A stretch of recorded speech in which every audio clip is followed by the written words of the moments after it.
Nagpalitan ng muli ng malalaking airstrike ang Amerika at Iran kasunod ng pag-atake ng Iran sa ilang commercial vessels sa Strait of Hormuz. Kinumpirma ng United States Central Command o CENTCOM ang pangyayari na nagsabing malinaw na nilabag ng Iran ang umiiral na ceasefire. Ang nasabing mga barko ay kinabibilangan ng Qatari-owned LPG tanker na Al Rikayat, Saudi-owned oil tanker na Wedian at ang UAE-owned LPG tanker na Al Maria.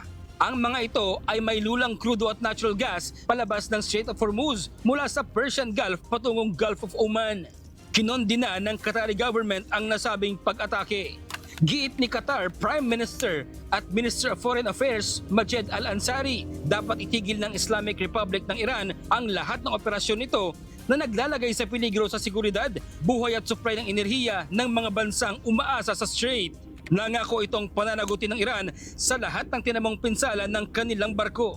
Kasabay nito, binawi ng US ang 60-day waiver sa oil sanctions nito sa Iran na nakapaloob sa nilagdaang Memorandum of Understanding ni na US President Donald Trump at Iranian President Masoud Pezeshkian.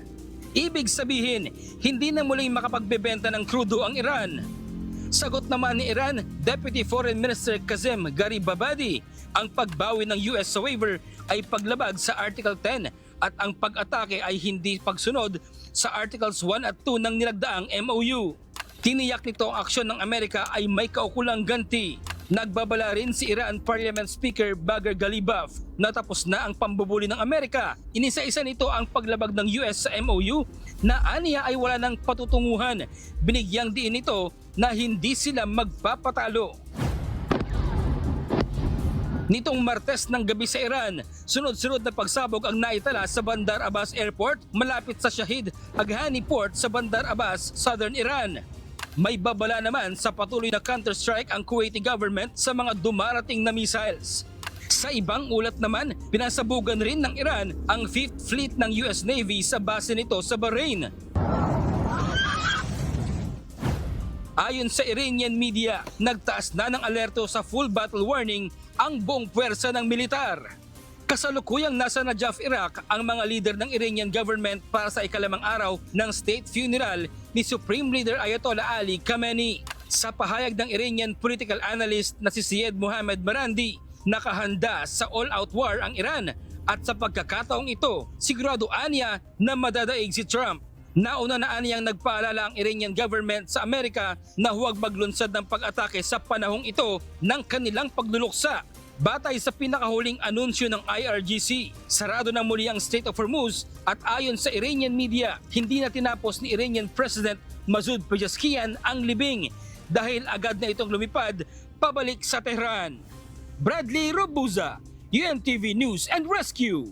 Diyos ang aming sandigan, serbisyo publiko ang aming pinahalagahan. Ayan na, gera na naman, ang aga-aga, yan ang balitang nasa agap natin. Ano? Bukas na naman sarado na naman ang Strait of Hormuz. Ano na naman ang feedback nito sa atin? Taas na naman ang gasolina. Tayo na ito. Ay nako, kikita pa ba tayo? Tapos ito dito sa atin, ang priority ng mga politiko dito sa atin, puro impeachment. Pero wag nating i-judge, baka naman tingnan natin kung ano yung gagawin nila. Tingnan natin kung ipopost nila yung impeachment, kung ipagpapatuloy ba nila o gagawa sila ng paraan para somehow hindi tayo masyadong apektuhan ng itong gera na to, kasi siguro sarado na naman ang Strait of Hormuz ba yun? Sarado na naman siya. Alam naman natin na doon tayo bumibili ng ng langis. Siguradong tataas na naman, bubulusok na naman paakit yung na ito. Hindi pa nga nakakabalik sa dating presyo. Ito na naman, angat na naman. Ay nako, ano kaya mangyayari? Ano kaya gagawin nila? Abangan natin, tingnan natin, give them a chance. Baka naman si Senate President Win Gatchalian Senate President Win Gatchalian, baka naman merong gawin to. Tingnan natin, abangan natin yung ilalabas ng mga susunod na araw. ganun pa man, syempre makangapit pa rin tayo sa kanino ba tayo lalapit. Syempre patuloy lang tayo manalangin para